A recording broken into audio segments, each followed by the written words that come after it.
Welcome back to the Dale Wiley Show. I'm excited today to sit down with Denise Grover Swank over a two-part interview to discuss her books. She's had several books that have made the New York Times and USA Today bestseller list, although she's probably best known for her Rose Gardner series of novels. Just wanted to start out with a few things. You're actually from Missouri as well, right? From over in Kansas City. Yes, born and raised in the Independence Blue Springs area, suburbs of Kansas City. Yep. And tell me, I met you when we were both at PennCon this summer. Tell me how many kids you have. Is there a whole car full, a clown car full coming out? I mean, how many kids? I have more than a car full, depending on what car you have. I have 6. Oh, wow. Okay. Yeah, they run the gamut, though. Like, my youngest is 8, and my oldest is 28. So, yeah. Although most people don't guess that I have a 28-year-old. So I tell them I had him when I was, like, 10 years old. So, I was going to say, I was in kindergarten, so we'll have to check it. And so tell me, Denise, because you've become kind of a phenomenon. I mean, you've had so much success, and it's really great to watch. And can I tell my children that? Well, you should. In fact, you'll have recorded proof of that. There you go. And so tell me, how did you decide to start writing? Tell me how that happened. I have always written since I was a little girl. I started my first book in 4th grade, and I didn't finish it.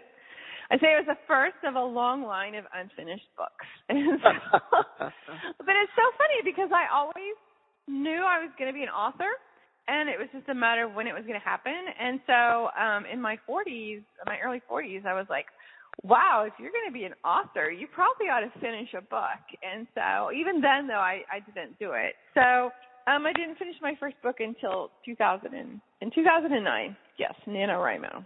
2009. So 2009. But I started many books that I never finished. Do you ever think about going back and working on some of those? Actually, I think about going back and finishing my NaNoWriMo book because I wrote it and I started to reread it and I realized it was utter crap. And so I was going to revise it. Yeah, no, it was bad. I told my children if they try to publish it after I die, I will come back and haunt them, and it won't be like Casper. It will be like Poltergeist. So I'm like, don't do it. Just don't do it. And so, just so that everyone knows the terminology, NaNoWriMo. Tell us what that is. National Novel Writing Month. The month of November has been designated that, and people are challenged to write 50,000 words. That's the actual definition of a novel, and so in 30 days. Right. And so I told myself when I heard about that in November of 2009, I was like, okay, you're either going to finish a book or you're going to shut up about it. So I plotted it out, and I started it November 1st. And on November 30th, I had 69,000 words. And I finished it on December 10th. And I was like, holy cow, I actually did it. And, I think I've written 23 books since then. And that's just novels. I don't even know how many novellas and short stories. And Right. So, once I finished that first one, it was like, boom, I just took off. Well, that's what I was going to say. Don't you think that there really is something just to knowing that you can do it? Yes. Yeah, that confidence you get from finishing it. And like I said, that first book was utter garbage. And I knew it. It was bad. It was so bad. But it was like you learned a lot from that. I think a lot of people, like in the olden days before self-publishing, I mean, it was pretty common for people to write several books before they found a book that was like worthy of querying and stuff. Right. And so, and there's something to be said about, like, I love that I'm in charge of my own career because I got turned down by a lot of agents for 3 different books. But there's also something to be said about honing that craft because that was part of the process. You were constantly like honing your writing and your plotting and your story and your character development because you were trying to get someone to be interested in your book.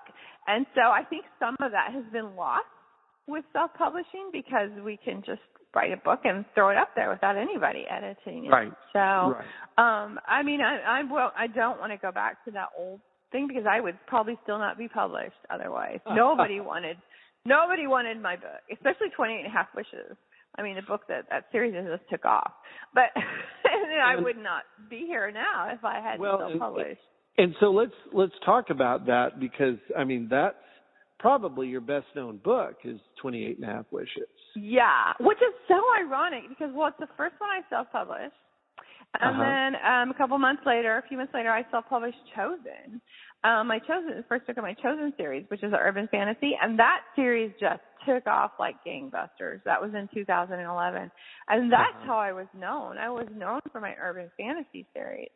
And then I sold a series to 47 North, the Curse Keeper series, because of that series. I had an agent who then I parted ways with. But then I got another agent, Jim McCarthy, because of that series and because of 28. He read those after I'd published those about a year later.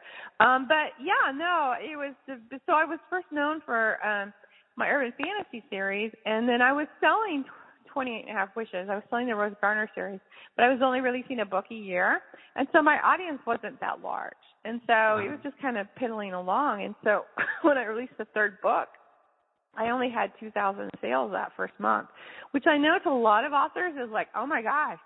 Still to have 2,000 sales in a first month. That would love that. Yeah. Right. No, exactly. But I had known that like my urban fantasy series, like I would release that and I would sell like 5,000 or 6,000 in a month. And so, I'm a single mother. I'm supporting my family with my writing. So, I have to make sure that whatever I'm publishing is selling. And I'm going to write what I love, but I also have to look at what is selling and what can I provide for my family with. And so with Rose Gardner, like I said, the third book came out, and the reviews were fantastic. And I was like, okay, I don't think it's that there's not an audience for it. I think it's a discoverability issue.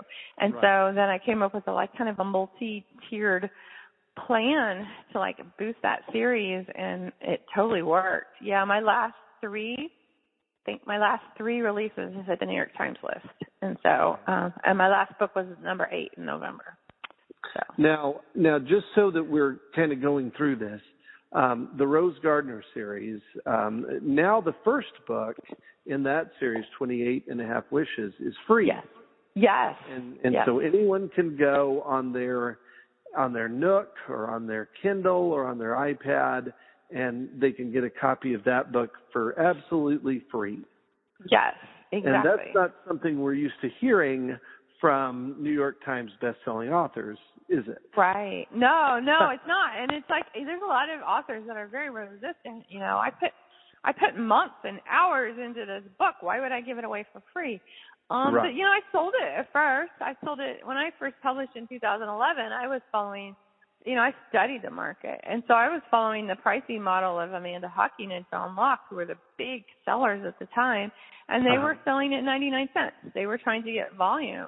And so that's what I did, too. And then when I realized, my goal was to sell 1,000 copies in the 6 months by the end of the year, because I published in July. And by the end of the year, I released 4 books by the end of the year, and I sold 26,000 copies of books. Wow. And so I was like, holy cow.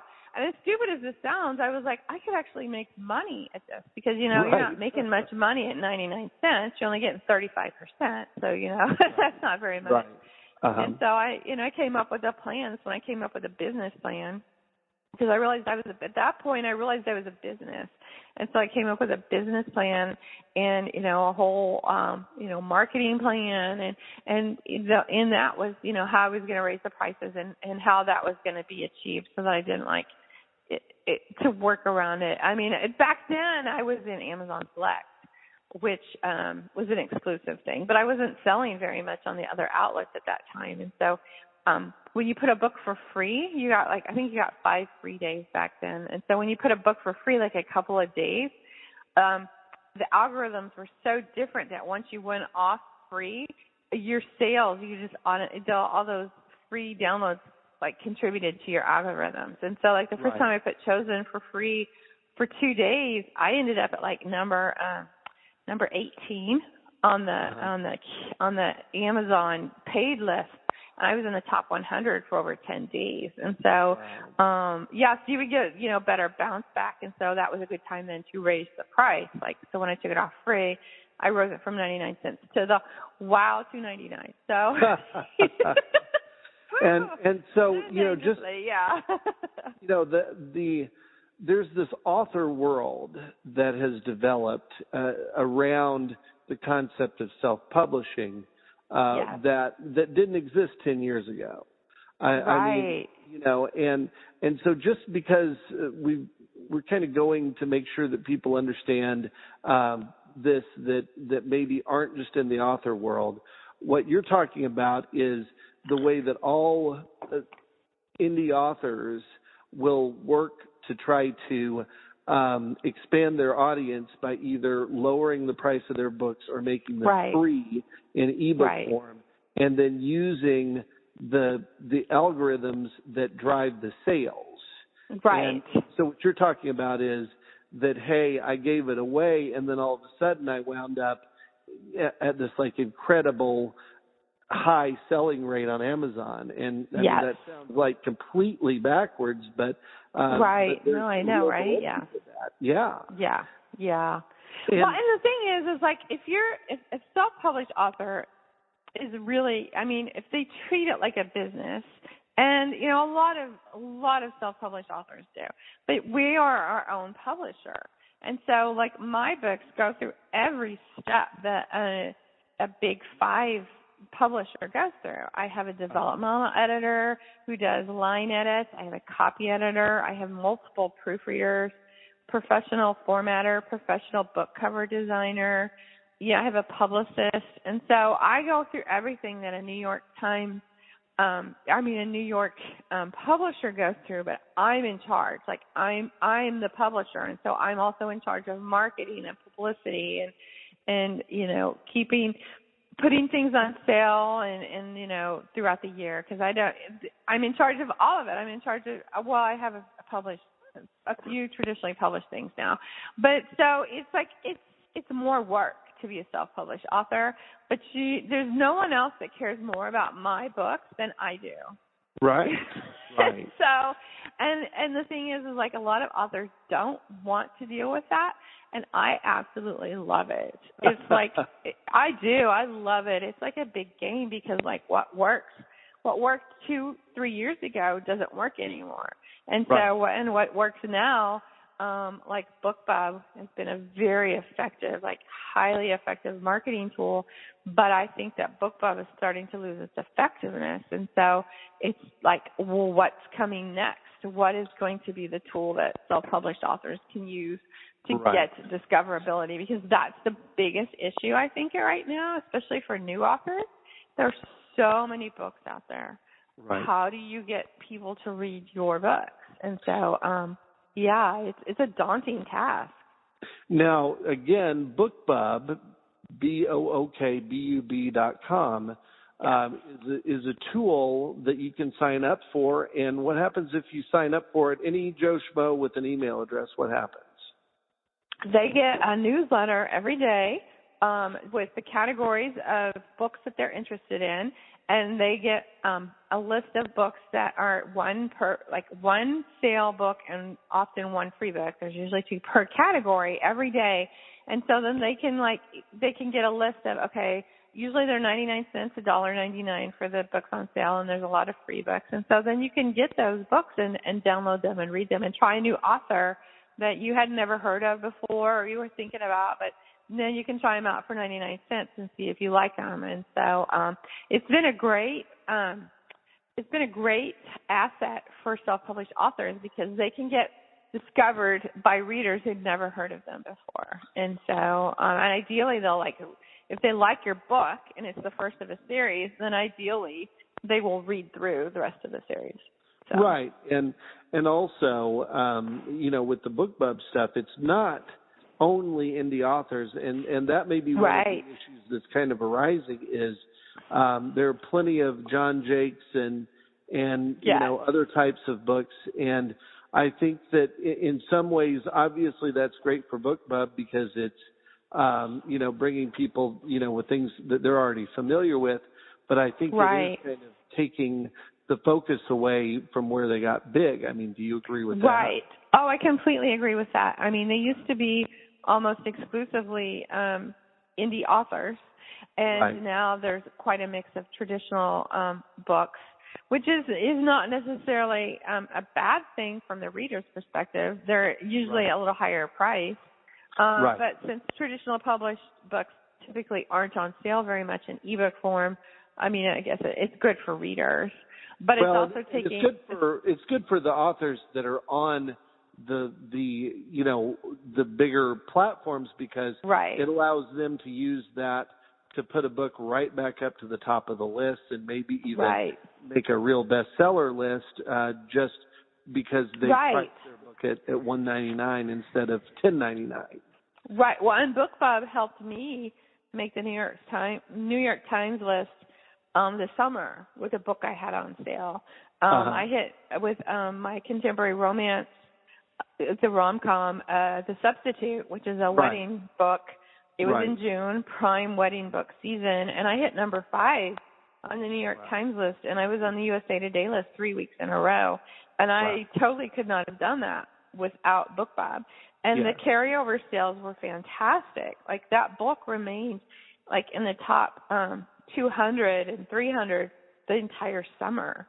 And so the subsequent sales of the next 2 books then were also fantastic. I mean, The Substitute, I would have never intended to leave it at 99 cents, but it was selling so well I didn't dare raise it. This was on Amazon platform. I know, right? And so, I just left it because I considered it a loss leader because the follow-through sales were fantastic on the other 2 books. And so, I mean, it finally fell out of the top 1,000 just a month ago. And so, I mean, that's a fantastic success story for BookBub and for me as well. Because and the it top was all 1,000 due to a BookBub ad. Well, in the top 1,000, that sounds like, oh wow, you're sliding down the charts, but when you're talking about over 3 million books, that's still an amazingly great. I mean, that's probably still 40 or 50 sales a day, I would guess. Exactly. It's probably about in the U.S. And so what I want to know is, you've got the Rose Gardner series, which is kind of a gal living in a small town, and she's had kind of a very sheltered life. And then you've got the wedding series. The Gambler's the newest one of the wedding series. Is that correct? That's correct. Yes, the wedding pack. And then you're still doing the urban fantasy series as well. Yes. The Chosen series is wrapped up, and so is the Curse Keepers. But I'm co-writing a series with a very popular author, Shannon Mayer. So and then I want to start another urban fantasy series this summer. Shannon and I have been friends online for a couple of years, and I was getting ready. It's like I said, I got my start in urban fantasy. But if you stay out of a genre for very long, then you lose all your readers. And so I told her that I had a new urban fantasy series that I wanted to kick off either in late 2015 or 2016. And she said, well, why don't we co-write a series together, and then we can pool our readers together, and, some of my readers will then go to yours and vice versa. And so that's what we did. We started writing it last spring, and then we released it in October. And it did well, but we're writing the second book right now, and we have a lot of readers that are very anxious to read it. And so, that's fantastic. And that series is called Recombinant. The first one is the book is Recombinant. The series is called Bloodborne, which is funny because it's dual first person. And so we each have a character, and Shannon's character is a vampire. And I had publicly said at a conference a year before that I had no plans to write a vampire book because I just didn't feel like I had anything to contribute to the vampire genre because everybody else just did it so well. But I say that my character is actually a reporter who's like discovering this world, and Shannon's character is a vampire, so I can get away with that. A very sexy journalist, a blonde, flowing-haired, short shorts-wearing journalist. Yeah, Rachel has been fun because I have always made my characters like normal people, like they're just normal people thrust in extraordinary situations. And they're having to deal with it and figure this out. And so Rachel is the first character I've ever written that, like, she didn't know about the supernatural world, but she's tough as nails. Like, she had brothers that taught her, how to fight and how to drive cars, and she knows how to shoot guns. And so she can, like, just step in, and she knows this stuff. And so that's been really fun to have a character that, like, is like already ahead. Like by the time I finish a series, the characters that I started off with that were like normal people have reached that point. So it's been fun to start off there and then take off. Yeah. So it's been a lot of fun. Yeah, she could get a lot of secrets out of whoever she needed to, at least she does. She does. That's funny. And so tell me, have you done any writing before with another writer? I mean, how does that change? Jana De Leon and I are friends. She's a mystery author, and we realized that we shared a lot of readers. And so we decided that we would team up and we would merge our worlds into a novella. And so she brought 2 characters from her Ghost-in-Law series, and then I brought 2 characters from my Rose Gardner series, and we brought them together to meet in this novella. And so that was so much fun. And so it was just one more way to, like, get new readers, because the readers that hadn't read me then, if they read this novella, hopefully they would like my characters and then want to read more of them. And so, it was, it's very successful. What we did is we wrote that one. Her series was third person and Rose Gardner is first person. And so that was a big question then, is like, well, how do we write this? So we ended up deciding to go third person. So that was strange for me to write Rose and Neely Kate's her best friend in third person because I'm so used to first with that series. But we did pretty much alternating chapters. There were a couple of chapters I think there where we would write 2. And that was incredible. Like, we had an idea what we wanted, and we wrote that sucker in 10 days. It was crazy because I would like write a chapter in the morning and I would send it to her, and then she would write another one that evening, and then I'd write the next one. And we were like writing at least 2 chapters a day. And so like a novella, it went really fast. And so, and it was so much fun. Yeah. So like with Shannon, I think you have to be really careful who you pick someone to co-write with because, if they don't follow through, or whatever, or their writing is subpar, but we knew each other's writing. So we knew that it wasn't an issue. And we're both professionals. I think that's the main thing. We're both very professional. We take our job very seriously. And so, we had a schedule and we stuck to it. And that's what we're doing with the second one. And so we've also found, like with the book that we're currently writing, Replica, the second book in that series, it's a lot more fun because we've kind of got it down now. We know each other, and like Shannon, we have a synopsis, but like Shannon threw us off. Like she threw us a curveball that wasn't in there, and she like literally left my character on top of a moving train. I'm like, Shannon, what am I supposed to do with this? She goes, have fun. I can't wait to see what you do. So it's been a little bit of like the telephone game too. So, but it's like, no, it's been really fun because like we know these characters now, and so it's been an amazing experience. I would totally do it again with someone else. In fact, I'm talking about doing one with Author Lila Payne. She's also Trisha Lee. Lila Payne is her, she writes mystery and new adult under that adult, and then she writes YA under Trisha Lee. And so we've discussed writing a novella, merging her Gracie from Low Country Mystery, her character Gracie, and then Rose in a novella. So the problem is like fitting it in, because a series, an ongoing series like that, trying to fit it into both your schedules and fit it into the storyline as well. So. Right. Well, that's the end of the first part of our interview with Denise Grover Swank. Come back and learn more about her and the rest of the indie publishing world.